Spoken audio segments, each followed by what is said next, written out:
Валерия Максимова. Желаю вам хорошего вечера. Услышимся завтра.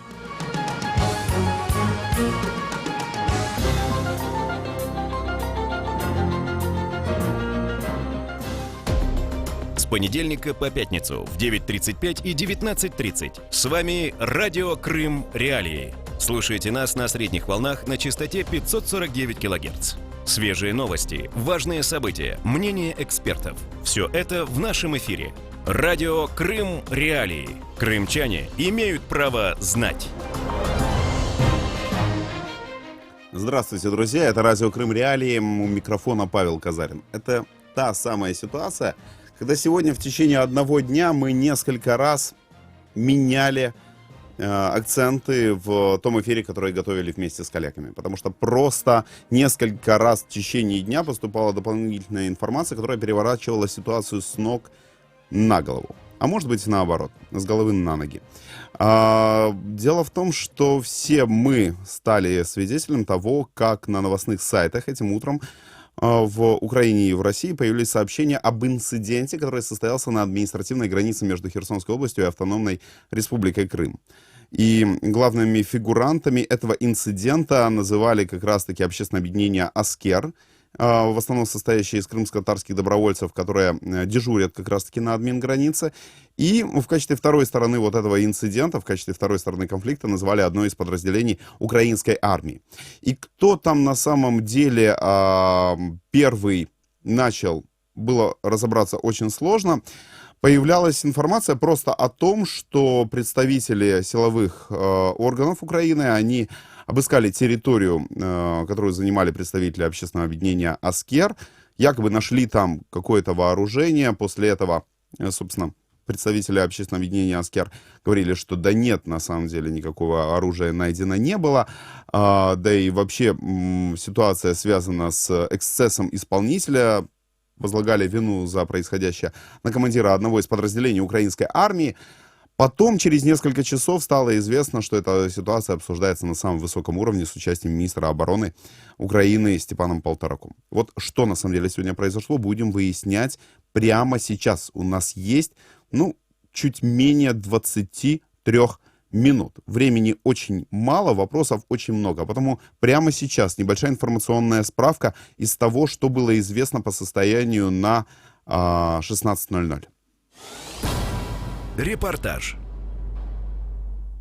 В ночь на 13 февраля крымско-татарское радио «Куреш», ссылаясь на свидетельства очевидцев, сообщило, что базу общественного формирования «Аскер» в селе Чонгар Херсонской области атаковали неизвестные. По сообщению, на территорию базы заехал БТР, где вооруженные люди применили огнестрельное оружие. Утром эту информацию подтвердил глава Меджлиса крымско-татарского народа Рифат Чубаров. Он указал, что инцидент произошел между украинскими военными и представителями «Аскера». В свою очередь, оперативное командование «Юг» сухопутных войск вооруженных сил Украины уверяет, что нападения на представителей «Аскера» в селе Чонгар не было. Спикер командования ВСУ «Юг» Игорь Бирюков сообщил, что конфликт произошел, когда украинские военные обустраивали боевые позиции. Підрозділ, що входить до складу військової частини оперативного командування «Південь» та виконує бойові завдання в Херсонській області на кордоні з Кримом, облаштовував за наказом командира бойові позиції. Під час здійснення необхідного переліку робіт на позиції прибули максимально озброєні представники незаконного озброєного формування. Враховуючи специфіку підрозділу та умови ситуації, що склалась, формування було затримано, роззброєно і виконані всі вимоги статутів і інших законодавчих актів стосовно дій у подібних ситуаціях. Бирюков добавил, что на месте локации общественного формирования изъяты стрелковое оружие и взрывоопасные предметы. Глава «Аскера» Ленур Ислямов заявил, что оружие, об изъятии которого сообщили украинские военные, имеют статус трофейного и учебного. Знаете, если имеется в виду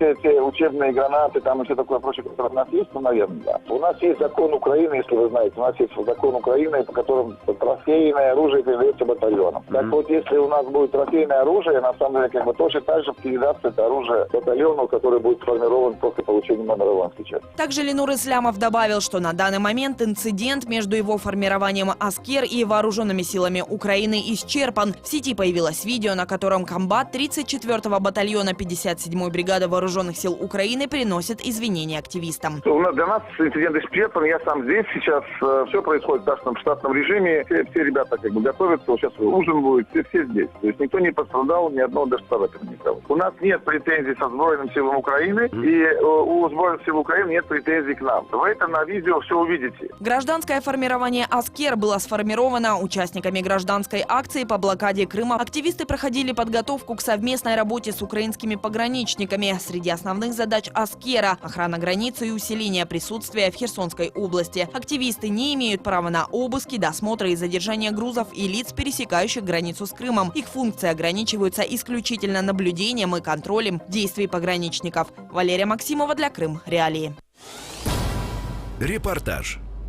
Вообще, на самом деле, в данной ситуации, безусловно, очень важно получить непосредственно комментарии от Ленура Ислямова, главы общественного формирования «Аскер», для того, чтобы задать ему те вопросы, которые у нашей редакции естественным образом возникли.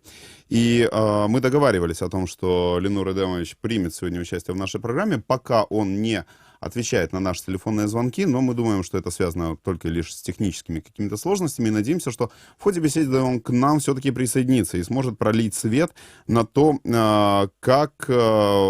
что происходило, во-первых, на админгранице между Херсонской областью и Автономной Республикой Крым, а во-вторых, как вот этот вот самый батальон, о создании которого было объявлено сегодня, где-то во второй половине дня, который будет состоять в первую очередь из крымско-татарских добровольцев, как этот батальон, с точки зрения даже технологической, будет появляться в составе вооруженных сил Украины. И мы очень рады, что с нами сейчас на связи военный эксперт, главный редактор издания «Цензор.нет» Юрий Бутусов. Юрий, добрый вечер. Добрый вечер. Юрий, быть может, у вас есть какая-то дополнительная информация о том, что же, собственно, происходило на границе между Херсонской областью и Автономной Республикой Крым вот в минувшую ночь? Ну, а если нет, то нет. У меня нет ничего более, чем сообщили участники этих событий. Вот достаточно все четко изложено, и реакция, скажем так, же последовала власти достаточно быстро, то есть принесены извинения. Но, конечно, само то, что такой инцидент в такой форме произошел, это просто вопиющее нарушение, которое должно получить правовую оценку. Это нельзя замалчивать. Вы знаете, мы помним 2014 год, когда во многом, тяжесть боев с агрессором, она легла на плечи добровольческих батальонов. Потом в 2015 и 2016 году происходил процесс, скажем так, инкорпорирования всех этих добровольческих батальонов в состав либо Национальной гвардии, как и речь о полке Азов, либо в состав вооруженных сил Украины, как речь о других боевых подразделениях, как-то батальон Донбасс и так далее, и так далее. Но при этом речь ни разу, я так понимаю, не поднималась о создании подразделения по еще и конфессиональному признаку. Вот на ваш взгляд, с точки зрения военного эксперта, формирование такого нового подразделения по регионально-конфессиональному признаку, крымско-татарский батальон, какие у этого есть и плюсы, и какие, возможно, есть, издержки, на ваш взгляд? Я, во-первых, не военный эксперт, я военный журналист. Я пишу о войне, но остаюсь журналистом при этом. С моей точки зрения, у нас действительно есть необходимость решить этот вопрос. Во время войны необходимо объединять всех дееспособных людей. У всех людей в современном мире различные мотивации, различные стержни, различная система кристаллизации их мыслей, идей. Поэтому, безусловно, я считаю, что государство должно обращать внимание на то, что может объединить различные социальные группы, общности, неважно по какому признаку. Крымские татары показали, что они готовы защищать Украину, потому что с первых дней войны были попытки создания национальных подразделений крымских татар. Была добровольческая группа «Крым», которая принимала участие в боях на Саур-могиле в составе отдельной разведроты Генштаба ВСУ. Поэтому мне кажется, что крымские татары показали, что у них есть боеспособное ядро.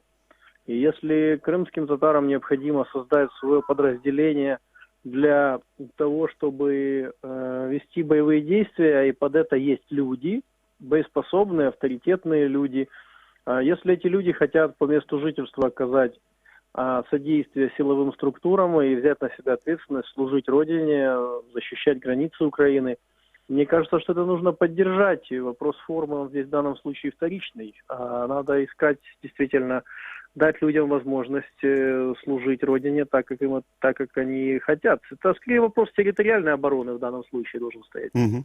Еще один вопрос. Я помню, в 2015 году, да и в 2014, нередко вот со стороны некоторых экспертов, если угодно, журналистов, звучали разговоры о том, что главный момент, чтобы добровольческий батальон не превращался в частную армию. На ваш взгляд, насколько действительно подобная проблема была распространена в 2014-2015 году, и как вот, есть ли какая-то вот такая формула такого предохранителя от подобного сценария? Ну, знаете, к сожалению, рассказы про частную армию, это были мнения очень далеких от войны людей и очень, скажем, которые выполняли, на мой взгляд, смотрели на эту ситуацию не то чтобы по заказу, они просто смотрели на эти добровольческие отряды как с точки зрения различных олигархических групп. Вот. То есть добровольческие отряды были реальной силой, и это было необходимо делать. И в другой форме, как это было сделано, ну, вряд ли бы у нас получилось на основе самоорганизации. Поэтому те, кто рассказывали про частную армию, к сожалению, они подыгрывали пропаганде противника, Российской Федерации. И это были такие конкуренции среди тех олигархов, например, которые на войну не шли. Мгм. Да, было много глупостей, были злоупотребления, это правда, это все было. Но ни одно подразделение добровольческое не превращалось в частную армию. Везде были дееспособные, мотивированные люди, патриоты Украины. Были, конечно, когда это все с улицы заходят люди, были, конечно, и преступные элементы, не без этого, безусловно. Они были не только в добровольческих частях. Преступность была на том же абсолютно уровне и в регулярной армии. Она и сохраняется. Абсолютно все украинские силы, которые выступили на оборону страны, это по сути было ополчение народное такое, да. То есть это были добровольцы, добровольческие отряды. И поэтому люди пришли массово и в армию по мобилизации, и добровольцы зашли и в отряды, и проблемы были везде одинаковые. Везде. Ну вот. Поэтому да, были проблемы, но у нас очень это все, к сожалению, было в целях пиара. Многие люди поддались пропаганде противника и пытались с самого начала дискредитировать добровольческое движение. Это была большая ошибка. Юрий, еще один момент. Вот вы упомянули о разных формах, соответственно, имплементации, там, я не знаю, добровольческих батальонов в состав Вооруженных сил Украины. Вот сегодня, например, была встреча министра обороны Украины Степана Полторака и народного депутата Украины, главы Меджлиса крымско-татарского народа Рифата Чубарова, и, среди прочего, там в официальном коммюнике говорилось о том, что будет создана в составе бригады морской пехоты военно-морских сил Украины вот крымского подразделения. А морская пехота, она сегодня, ну вот с точки зрения его реально ее боевого применения на протяжении там последних там 1,5-2 лет, а какие задачи она решает на театре военных действий? Морская пехота в настоящий момент решает задачи такие же, как решают сухопутные войска. Она держит приморские участки фронта, воюет в основном это сектор М, то есть воюет в секторе М и приморское направление прикрывает Мариуполя. Вот. Поэтому я думаю, что исходя из того, что я видел, то, что там делает общественную блокаду Ленур Ислямов, мне кажется, более логично было бы сделать все-таки это подразделение либо в составе территориальной обороны, которая подчиняется Минобороны Украины и входит в состав ВСУ таким образом, либо это сделать в составе территориальной обороны, либо в составе Национальной гвардии, опять-таки по месту дислокации, для того, чтобы крымчане, крымские татары имели таким образом право, возможность контролировать обстановку на границе в Крыму постоянно.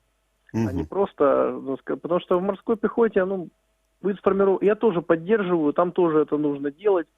И чем больше национальных формирований, тем лучше. Я только это поддерживаю. Не вижу в этом какой-либо проблемы. Вот. Но боюсь, что просто таким образом, то, что я видел, что крымчане хотят создать национальные подразделения для того, чтобы контролировать ситуацию в Крыму и на границе с Крымом. И мне кажется, это разумный подход. Вот. Может быть, в составе даже пограничной службы пограничные службы, Нацгвардии, территориальной обороны, Министерства обороны, развернуть крымское подразделение на границе с Крымом, чтобы оно постоянно там базировалось. Несло службу, контролировало ситуацию, контролировало вот эти товарные потоки, контрабанду. Мне кажется, что это было бы более, скажем, сейчас горящее решение. Хотя, если будет создано подразделение в морской пехоте, я буду это точно так же приветствовать. Понятно. Спасибо вам, Юрий. Юрий Бутусов, военный журналист, главный редактор издания «Цензорнет» был с нами на связи. Буквально через пару секунд продолжим разговор с Ленуром Ислямовым. Радио Крым Реалии. Мы в эфире каждый день в 9:35 и в 19:30 по крымскому времени. Слушайте нас на средних волнах на частоте 549 кГц. Ну, собственно, как мы и анонсировали, к нашей беседе присоединяется глава общественного формирования «Аскер» Ленур Ислямов. Ленур Иванович, добрый вечер. Вечер добрый. Да, у нас 10 минут, вопросов значительно больше, поэтому вот с места в карьер. Есть ли примерное сейчас понимание о том, как будет формироваться этот самый крымско-татарский батальон в составе вооруженных сил Украины? Просто спрашиваем потому, что появилась информация от Рифата Чубарова и от Министерства обороны о том, что вот об этом договорился, собственно, лидер Меджлиса и министр обороны. Так точно. Конечно, хотелось бы большего понимания, но мы год назад, если вы помните, переформатировали гражданскую блокаду Крыма, переформатировали в подразделение «Аскер», гражданское формирование «Аскер», которое уже несет службу сейчас с погранвойсками Украины на 3 КПВВ. Вы их там видели, вы, наверное, слышали о них. «Аскер». Теперь само гражданское формирование «Аскер», оно уже работает на границе, и оно уже внутри системы, как гражданское формирование, как наблюдатели за законностью выполнения постановы 1035. То есть вы правильно сказали, что это фактически, чтобы мы контролировали, нет ли там контрабанды. То есть честно ли выполняются, на самом деле, всеми подразделениями, которые там остаются, которые подразделения пограничной службы и таможенной, свои, на самом деле, как бы обязанности. Я просто Теперь почему спрашиваю? Да. Теперь по поводу самого батальона Мамчели-Беджихана. Вы же политическую составляющую этого вопроса должны тоже обязательно указывать. Крым захвачен, Крым аннексирован, Крым присоединен фактически к России. И огромное количество людей там осталось. У людей, естественно, семьи, дети. И это не обязательно крымские татары. Я вообще бы изначально, вот тот, кто придумал, что мы национальное какое-то подразделение делаем, нет.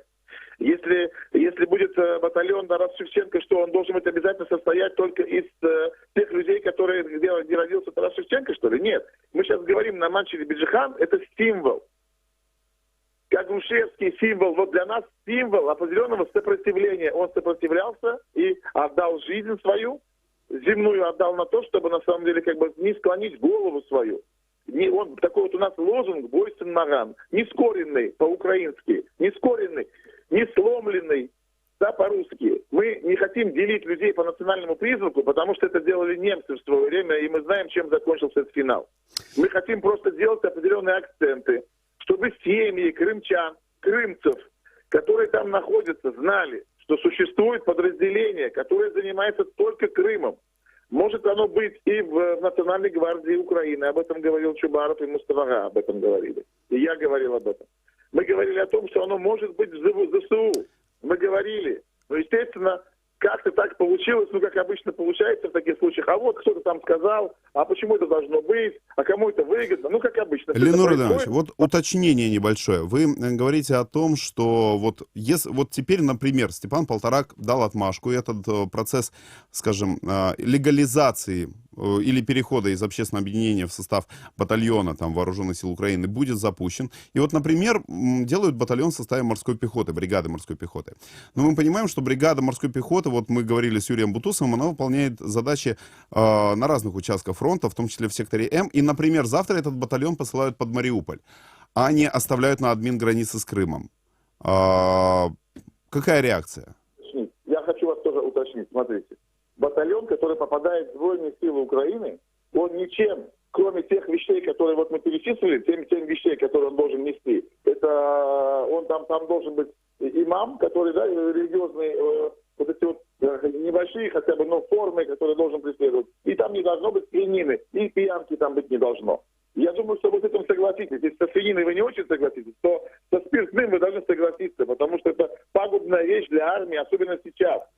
Ну, то есть вы Особенно готовы сейчас. к тому, что он будет выполнять совершенно разные задачи, в том числе не на админ-границе с Крымом?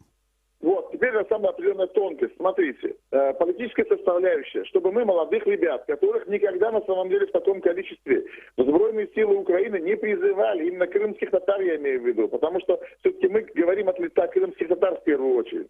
Но опять же, не зацикливаясь только на крымских татар и опять не деля людей на таких или на таких национальностей. Логика в чем? Показать движение людям, показать движение. Вот, пожалуйста, есть батальон, который сотворен специально, сделан для того, чтобы крымчане, крымские татары вышли сюда и служили здесь на границе с Крымом, чтобы могла приехать с ним повидаться, отец. Вот как сейчас происходит. Я понимаю. Каждый день, да. Я Теперь понимаю. смотрите дальше. Но это армия. Армия живет по своим внутренним законам. Если, например, завтра на уровне Генерального штаба будет принято решение, вот, я не знаю, в качестве ротации отправить в сторону фронта с административной границы. Это же армия. Конечно, если будет принято решение главнокомандующим отправить на фронт или туда, это армия, и он, этот батальон, выдвинется туда, где нужно ему быть в тот момент. Все. Но он будет приквартирован. Именно порт приписки, как говорят, да, у лодок, вот будет там и на самом деле, где находится, наверное, Генический. Там Азовский, Причерноморский район. Очень сложный. Вы знаете, сколько сейчас людей в батальоне, ну вот, тех людей, которые вот по списочному составу, которых можно сейчас взять и собрать, ну как бы вот в одном помещении, в одном доме? Вы знаете, вот по нескольким звонкам мы собрали 300 человек буквально там в течение 10 часов. 300 человек, которые приехали и встали практически там сегодня вот то, что там происходило на Чингане. 300. Это не считая тех гражданских, которые приезжали и уезжали. Я вам говорю про то, что это огромное количество крымчан сейчас служат в Сбройных силах Украины в разных батальонах. Это в том числе и крымские татары. И очень политически символично, что имени Намана Челебеджихана, что крымский татарин Наман Челебеджихан, который боролся с русской оккупацией, еще в свое время боролся с русской оккупацией Крыма и погиб за это. Его именем носит батальон крымский, который будет сотворен на границе с Крымом. Граница с оккупированным Крымом, на админ-границе. Я вас понял, да. Ну, я в этом смысле, кстати, призываю всех нас использовать не национальные дефиниции, а государственные. Русская и российская в этом смысле, они не эквивалентны друг другу. Опять же, вот уточнение, последний вопрос. Буквально перед эфиром зашел на сайт Нацполиции. Там написано, что открыто уголовное производство по факту выявленного оружия и боеприпасов. Это отдел коммуникации полиции Херсонской области. Я так понимаю, что речь идет о том оружии, которое фигурировало в связи с тем инцидентом, который произошел этой ночью, что якобы на территории близ расквартированного батальона, вот как раз общественное объединение «Аскер», было найдено там 9 АК, 2 подствольных гранатомета, снайперские винтовки, 3 пулемета, 4 огнемета, 15 гранат, 1 гранатомет и патроны. И после этого появляется сообщение на сайте Нацполиции о том, что возбуждено уголовное производство. Это одно и то же? Вы знаете, я хочу сказать, смотрите, мы делаем добровольческий батальон уже больше года. У нас проходит инструктаж, приезжают инструкторы, которые обучают. У нас есть разные виды не взрывных, на самом деле, но очень похожих на взрывные устройства элементов, которыми тренируем бойцов. У нас есть похожие на автоматы Калашникова, имитаторы автомата Калашникова и всего остального. Это все есть. Я не знаю, в чью голову, что там пришло, и куда там, кто там сказал, и что такое.